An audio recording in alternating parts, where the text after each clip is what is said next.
क्या ये अतिशयोक्ति है? मैं जो कह रहा हूं ज्यादा कह रहा हूं या आपको लगता है मैं ठीक कह रहा हूं कि मुसलमानों का भी इस्लाम से मोहभंग हो रहा है? अभी जो एक बीबीसी की रिपोर्ट में पढ़ रहा था, जो पाकिस्तान में श्रीलंकन एक शख्स के साथ हुआ ईश निंदा के आरोप में, उसके बाद पाकिस्तानी मुसलमान कह रहे हैं ये हम क्या हो गए हैं।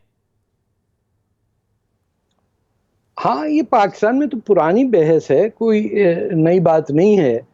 लेकिन जो इस ख्याल को रखते हैं कि इस्लाम के अंदर रैशनल बहस पे ताला पड़ गया है, कोई नॉर्मल गुफ्तगू नहीं हो सकती दो मुसलमानों के बीच में बगैर वायलेंस के।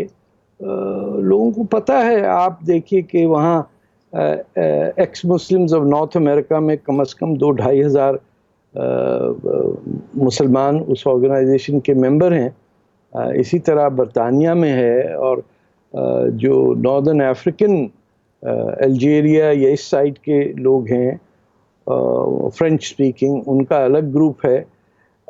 लोग इस बात से थक गए हैं कि वेस्ट ने मुस्लिम ब्रदरहुड को या जमात इस्लामी को यूज़ किया पिछले कोई 50 साल कम्युनिज्म के अगेंस्ट, और अब वो ऐसे जड़ों में बैठ गया है कि एक गुफ्तगू जो हो सकती थी किसी ज़माने में, फॉर एग्ज़ाम्पल किसी दियोबंदी की किसी बरेलवी से, वो नहीं हो पाती।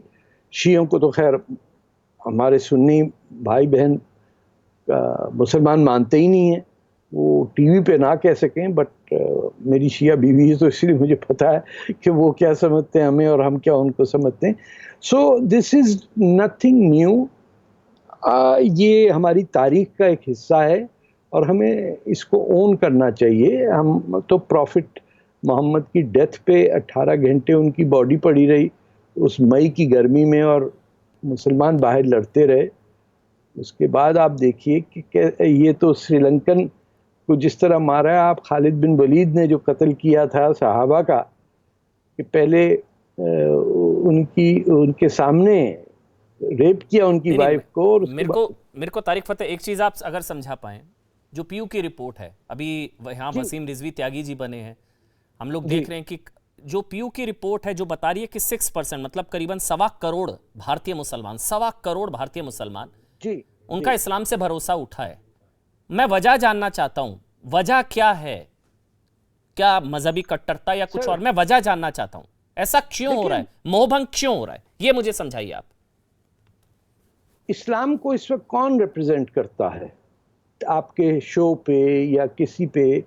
जो जब तक उस शख्स की थोड़ी सी बदसूरत सी दाढ़ी ना हो, तब तक उसके बाल अजीब से कटे हुए ना हो, अजीब उसने ड्रेस पहना हो, तब उसको नॉन मुस्लिम वर्ल्ड एक्सेप्ट करती है कि that person is the voice of Muslims.